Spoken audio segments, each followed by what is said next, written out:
اور یہ 8 دروازے ہیں، اس 8 کے 8 دروازے اللہ تعالیٰ اس رات کو کھول دیتا ہے اور یہ اعلان کر دیتا ہے کہ میری رحمت ہر خاص و عام کے لیے آج سے کھول دیا گیا ہے، سبھی کے لیے کھلا ہوا ہے۔ میں اپنے خزانے کے دروازے کھول دیا ہوں، جسے چاہے اسے لوٹے اور جتنا چاہے اسے لوٹے اور میری رضا کو حاصل کرے اور جنت کو خود پر واجب کرے۔ یہ اللہ تعالیٰ اعلان کرتا ہے۔ لیکن دیکھ لیجئے کہ یہ ہماری کتنی بڑی کمی ہے کہ ہم رمضان کا جب مہینہ آتا ہے تو اللہ کے اس اعلان کا پورا فائدہ نہیں اٹھا پاتے ہیں، کیونکہ اگر کوئی بادشاہ، ایک عام سا بادشاہ، ایک عام سا امیر آدمی اگر یہ اعلان کر دے کہ میں نے اپنے خزانے کھول دیے ہیں، میرے دروازے کھلے ہوئے ہیں، تم آؤ لے جاؤ، جتنی چیزیں لے جانا چاہتے ہو لے جاؤ، میری رحمت لے جاؤ، میری مغفرت لے جاؤ، میری رضا لے جاؤ، اور میری نعمتوں سے جو چیز حاصل کرنا چاہتے ہو، دنیا کی ہو یا آخرت کی ہو، تم لے جاؤ، تو ہم لوگ پاگل ہو جائیں گے، ہم لوگ بھاگے جائیں گے، گاڑی لے کے جائیں گے، برتن لے کے جائیں گے، جیب میں بھریں گے، کپڑوں میں بھرو، ہر طریقے سے ہم حاصل کرنے کی کوشش کریں گے۔ لیکن اللہ تعالیٰ رمضان کی پہلی رات میں جنت کے 8 دروازوں کو کھول دیتا ہے، یعنی آسمان کے 8 دروازوں کو کھول دیتا ہے اور کہتا ہے کہ تم جس دروازے سے چاہو جتنی رحمتیں حاصل کرنا ہے اپنی رحمتیں حاصل کر لو، اللہ کی ہماری رحمتیں حاصل کر لو، میری رضا حاصل کر لو۔ تو یہ فضیلت ہے، پلس یہ کہ آپ صلی اللہ علیہ وسلم نے ایک مرتبہ جب ممبر کے پہلے پہ قدم رکھا تو کہا آمین، دوسرے پہ قدم رکھا تو کہا آمین، اور تیسرے پہ قدم رکھا تو کہا آمین۔ جب خطبے سے آپ صلی اللہ علیہ وسلم فارغ ہوئے تو صحابہ کرام نے پوچھا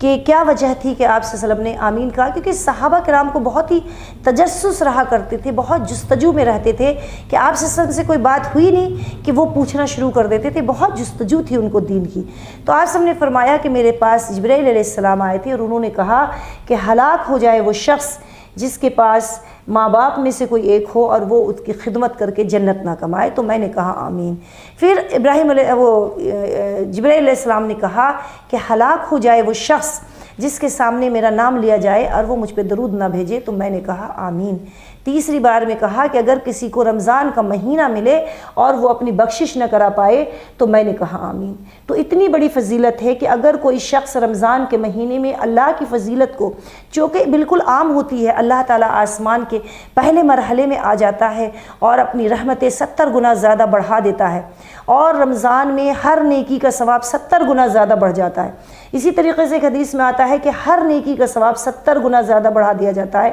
اور اگر کس کا اخلاص بڑھ جائے تو 1000 گنا زیادہ بڑھا دیتا ہے، اور اگر اور زیادہ اخلاص بڑھ جائے تو اللہ تعالیٰ اس کا ثواب بے حساب دیتا ہے۔ چھوٹی سی چھوٹی نیکیوں کا 70 گنا حساب ملتا ہے، یعنی جس چیز کی نیکی کا 1 ثواب ملتا تھا وہ 70 ملنے لگتا ہے۔ فرض نماز جو ہے وہ 70 گنا زیادہ بڑھ جاتی ہے۔ اور یہاں رمضان کے مہینے کی یہ بھی فضیلت ہے کہ اگر اس مہینے میں کوئی صاحب حیثیت جن کو استطاعت ہے، جو کر سکتا ہے، وہ اگر کوئی عمرہ کرتا ہے تو حج کے برابر کا ثواب ملتا ہے۔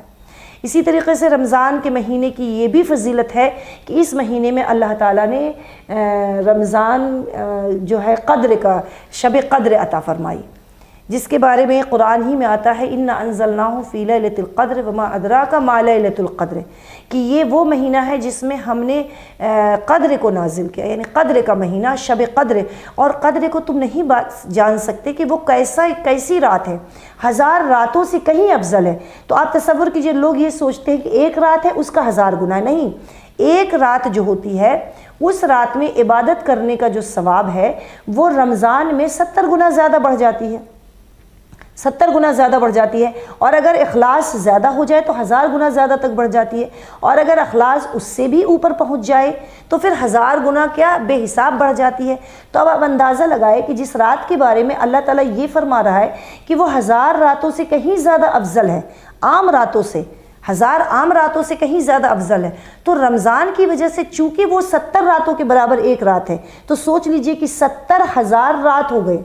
70,000 رات کی فضیلت ہے اس ایک رات کی، جو کہ عدد راتوں میں 19، 21 اور 23 اور 25 اور 27 اور 29، اگر چاند نہیں نکلا تو، اور اگر چاند نکل گیا 29 کو تو پھر وہ چاند رات ہو جاتی ہے، لیکن اگر نہیں نکلا تو پھر وہ شب قدر ہوتی ہے۔ یہ 5 عدد راتوں میں اللہ، دیکھیے اللہ کی مصلحت، دیکھیے کہ وہ واضح نہیں کیا گیا ہے جب واضح کرنے کے لیے فرشتے آ رہے تھے تو 2 لوگوں میں جھگڑا ہو رہا تھا جس کی وجہ سے وہ واپس چلے گئے. تو یہ بھی اللہ کی مصلحت ہے کہ اسے واضح نہیں کیا گیا، کیونکہ اللہ تعالیٰ چاہتا ہے کہ اللہ میرے بندے جو ہے یہ 5 راتوں کی فضیلتیں حاصل کر لے، جو کہ 1000 راتوں کے برابر ہے، لیکن رمضان کی وجہ سے وہ 70,000 گنا زیادہ بڑھ چکا ہے. اور اگر اخلاص انسان کا بڑھ جائے تو وہ 70,000 1000 اور بڑھا لیجیے اس میں،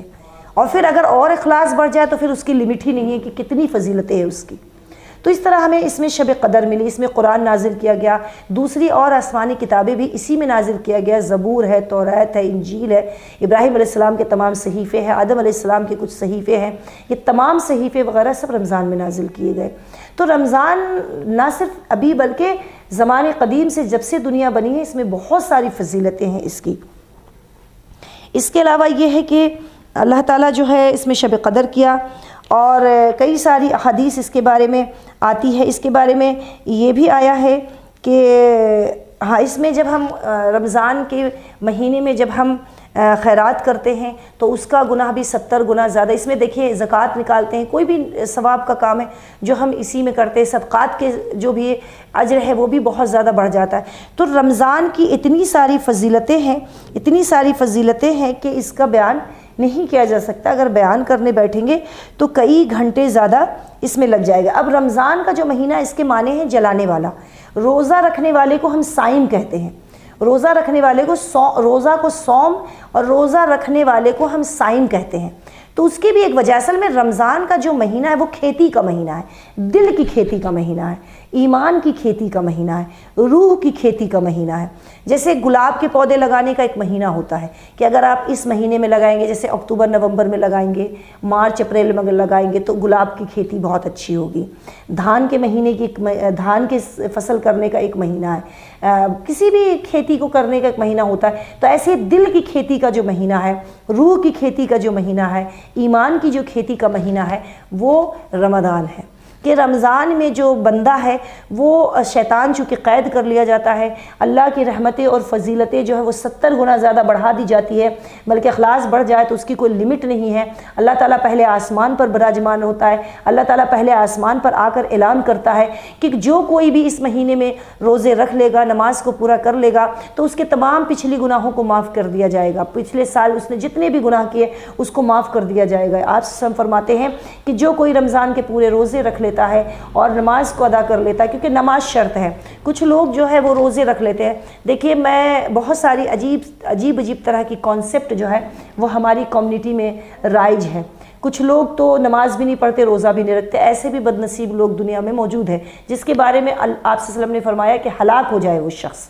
لیکن کچھ ایسے بھی لوگ ہیں جو اللہ کے فضل و کرم احسان سے، بہت چھوٹے چھوٹے بچے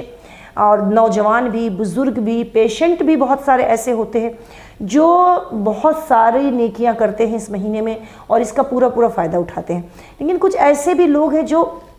بیچ میں رہ جاتے ہیں. وہ روزہ تو رکھ لیتے ہیں لیکن نمازوں کا اہتمام نہیں کر پاتے ہیں. لیکن یاد رکھیے نماز اسلام کا دوسرا رکن ہے، ایمان کے بعد دوسرا رکن ہے. اور نماز کے بارے میں یہ آیا ہے کہ جب انسان نماز نہیں پڑھتا ہے تو وہ دین سے، ایمان کا جو دیوار ہے وہ گر جاتا ہے، دین سے نکل جاتا ہے. تو ایک بندہ جب نماز ادا نہیں کر رہا ہے، فرض نماز نہیں پڑھ رہا ہے، تو اس کا جو روزہ ہے، فرض روزہ ہے، وہ کیسے قبول ہوگی؟ وہ تو معلق رہے گا نا اس وقت تک جب تک کہ وہ نمازوں کا یا تو توبہ کر کے معاف کروائے یا پھر اس کو پڑھ کے معاف کرے. کوئی بھی ہوگا تو اس کا روزہ معلق رہے گا، تو وہ فضیلتیں نہیں حاصل ہو پائے گی. وہ تو ایسی مثال ہو گئی جیسے کوئی کتا بھوکا رہ لیتا ہے اور عبادتیں نہیں کرتا ہے. تو روزہ رکھنا ایک عادت نہیں ہے بلکہ ایک عبادت ہے. روزہ رکھنا کوئی عادت نہیں بلکہ ایک عبادت ہے. اس میں روح، ایمان اور تمام ارکان جو اللہ تعالیٰ نے ہم پر فرض کیے ہیں اس کو پورا کرنا ضروری ہے، جس میں سب سے پہلا رکن ہے جو وہ نماز ہے. ایمان کے بعد نماز ہے. تو کچھ لوگ نماز نہیں پڑھتے، روزہ رکھ لیتے ہیں، تو ان کو یہ فضیلتیں اتنی حاصل نہیں ہو پائے گی.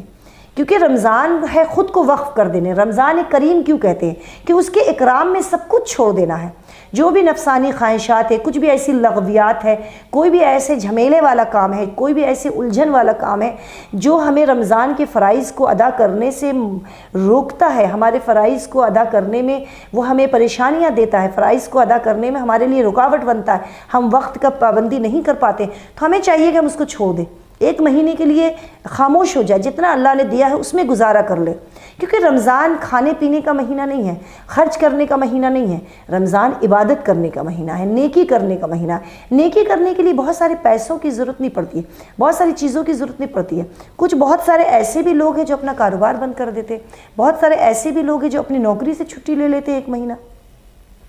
بہت سارے ایسے اللہ والوں کو میں نے دیکھا ہے جو اپنے چلتی ہوئی کلینک کو چھوڑ دیتے ہیں، چلے جاتے ہیں، صرف عبادت کرتے، چلتی ہوئی دکان کو بند کر دیتے، اور بہت سارے ایسے بھی لوگ ہیں جن کو فکر ہی نہیں ہوتی کہ رمضان ہے، روزہ ہے۔ تو رمضان صرف بھوکا رہنے کا نام نہیں ہے، بلکہ عبادت سمجھ کے رکھنے کا نام ہے، یہ سوچ کر کہ اللہ تعالیٰ اس کے بدلے مجھے کیا دینے والا، جنت دینے والا ہے۔ آپ صلی اللہ علیہ وسلم کا ارشاد ہے کہ جو کوئی اللہ کے لیے یہ سوچ کر کہ رمضان کا مہینہ آیا ہے اور اپنے لغویات کو چھوڑ دے اور نیکیوں کو اپنا لے، تو اس کو جنت میں ہر رات کے بدلے 100 حوروں سے اس کا نکاح کیا جائے گا، مطلب 3000 حور،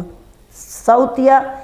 3000 ہو گئے، تو 3000 حوروں سے اس کا نکاح ہوگا۔ اسی طرح ایک اور فضیلت بیان ہوتی ہے کہ آپ صلی اللہ علیہ وسلم نے فرمایا کہ جو کوئی اپنے رمضان کے اکرام میں، رمضان کے تکریم میں، رمضان مکرم کو پوری طریقے سے جانتے ہوئے لغویات کو چھوڑ دے، اپنی برائیوں کو چھوڑ دے اور نیکیوں کو اپنے اوپر غالب کر لے، رمضان کے پورے مہینے روزہ رکھے، رات کی تراویح پڑھے، قیام اللیل کرے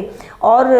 نماز کی پابندی کرے اور خیرات کرے اور تمام لغویات جو بری عادتیں ہیں، سگریٹ، بیڑی، پان، پلس یہ کہ بری باتیں جو وہ اپنے منہ سے مغلظات بولتے ہیں، چغلی ہے، غیبت ہے، کسی کا دل دکھانا ہے، اگر وہ سب کو چھوڑ دیتا ہے تو اس کے لیے اللہ تعالیٰ ایسا محل تعمیر کرے گا جنت میں، ایسا محل تعمیر کرے گا کہ آدم علیہ السلام سے لے کے قیامت تک کی جتنے بھی اشرف المخلوقات ہے، جتنی بھی اللہ کے خلق خدا ہے، وہ سب اس محل میں سما جائے گا، اور اس طریقے سے سما جائے گا جیسے کسی محل میں ایک بکرے کا ران رکھ دیا گیا ہو، اتنا بڑا محل اس کو عطا کیا جائے گا۔ پھر روزے دار کی یہ بھی فضیلت ہے کہ جنت کے 8 دروازوں میں سے جو ایک دروازہ ہے اس کا نام ریان ہے، اور وہ روزے داروں کے لیے مختص ہے، روزے داروں کے لیے خاص کیا گیا ہے کہ رمضان کے، اور تو جو روزہ دار ہوگا وہ اس سے داخل ہوگا، مطلب یہ کہ ایک اکرام ہے کہ ایک مخصوص دروازہ صرف روزے داروں کے لیے کھولا جائے گا۔ اسی طریقے سے رمضان کی یہ فضیلت ہے کہ اللہ تعالیٰ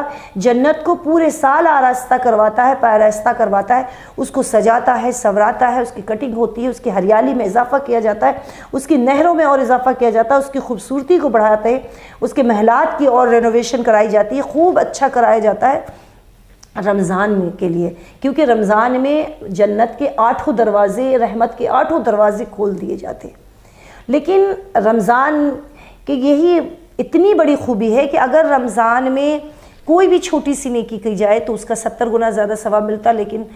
ہم جو ہے اس کی پورا فائدہ حاصل نہیں کر پا رہے ہیں۔ اور بھی بہت ساری چیزیں، اس کے 3 عشرے ہیں۔ پہلا عشرہ جو ہے وہ مغفرت کا مہینہ ہے، پہلا عشرہ جو ہے وہ رحمت کا مہینہ ہے، اس کے لیے اللہ تعالیٰ نے خاص دعا بتائی ہے، آپ صلی اللہ علیہ وسلم نے خاص دعا بتائی ہے۔ وہ دعا یہ ہے، رب غفر ورحم وانت خیر الراحمین۔ پہلے عشرہ یعنی پہلا 10 دن جو ہے وہ ہمیں یہ دعا پڑھنی ہے، رب اغفر ورحم وانت خیر الراحمین۔ دوسرے عشرہ جو ہے وہ مغفرت کا عشرہ ہے، اس کے لیے آتا ہے استغفر اللہ ربی من کل ذنب واتوب الیہ۔ تیسرا عشرہ جو ہے وہ نجات کا ہے کہ اللہ تعالیٰ نجات دے دیتا ہے، جہنم سے نجات دے دیتا ہے اور جنت کا مستحق قرار دے دیتا ہے۔ تو اس میں اس کے بارے میں ہے کہ اس کی ایک اور دعا ہے، اللہم انی اسألک عفوا، اللہم انی اسألک عفوا فاعف عنی انک انت الغفور الرحیم۔ یہ والی دعا، اللہم انک عفو تحب العفو فاعف عنی انک انت الغفور الرحیم، یہ پوری دعا ہے اس کی، اللہم انک عفو تحب العفو فاعف عنی انک انت الغفور الرحیم۔ یہ 3 دعائیں تینوں عشرے کے لیے آئی ہے، اتنی خاص کی گئی ہے۔ آپ صلی اللہ علیہ وسلم کے بارے میں آتا ہے کہ جب رمضان کا مہینہ آتا تھا تو تمام نوافل کو چھوڑ دیتے تھے، تمام چیزوں کو چھوڑ دیتے تھے، صرف قرآن کی تلاوت کرتے تھے، فرائض ادا کرتے تھے، سنت ادا کرتے تھے، اور اس کے بعد میں تراویح، قیام اللیل کی بہت بڑی فضیلت ہے کہ ایک سجدہ کے بارے میں، ایک سجدہ جو ہوتا ہے اس کے لیے ایک محل تیار کیا جاتا ہے جنت میں، ایک سجدہ تراویح کا، ایک سجدے کے بدلے میں ایک محل تعمیر کیا جاتا ہے۔ اب یہ سمجھ لیجئے کہ 20 رکعت نماز میں 40 سجدے ہوتے ہیں، تو 40 محل ہم اس میں پڑھے ہوئے کہ ارے 8 رکعت ہے، ارے 20، ارے تراویح تو پہلے پڑھیے، پھر دیکھا جائے گا کہ 8 رکعت پڑھنا ہے یا 20 رکعت، پہلے شروع تو کیجیے۔ کچھ لوگ یا تو نہیں پڑھتے یا پڑھتے تو 20 پڑھتے، جتنی استطاعت ہے 8 رکعت سے لے کے 20 رکعت تک میں جتنی استطاعت ہے آپ کے پاس اتنا پڑھ لیجئے۔ تو قیام اللیل ہے، قرآن کا اعادہ ضروری ہے۔ رمضان میں آپ صلی اللہ علیہ وسلم پورا اعادہ کرتے تھے، پورے قرآن کا اعادہ کرتے تھے، اور اعادہ کا مطلب یہ نہیں ہوتا کہ بس پڑھتے تھے، اس کو سمجھنا بھی تھا۔ اس میں جبرائیل علیہ السلام کے سامنے اعادہ کرتے تھے، اور جب آپ صلی اللہ علیہ وسلم کی وفات ہوئی، یعنی ربیع الاول میں ہوئی تھی آپ صلی اللہ علیہ وسلم کی وفات، تو اس سے پہلے جو رمضان گزرا تھا تو آپ صلی اللہ علیہ وسلم نے اس کو 2 بار اعادہ کیا تھا قرآن کو۔ تو پورے قرآن کا اعادہ کرنا ضروری ہے، سمجھ کر پڑھنا ضروری ہے، یہ سنت ہے۔ اور خوش نصیب ہے کہ اللہ تعالیٰ نے ہمیں رمضان جیسا مہینہ عطا کیا ہے۔ تو میں اللہ تعالیٰ سے دعا کی ہوں کہ اللہ تعالیٰ مجھے، میرے بچوں کو، میرے اہل و عیال کو اور تمام امت مسلمہ کو اس کی فضیلتوں اور برکتوں کا پورا فائدہ اٹھانے کی توفیق عطا فرمائے۔ السلام علیکم ورحمۃ اللہ وبرکاتہ۔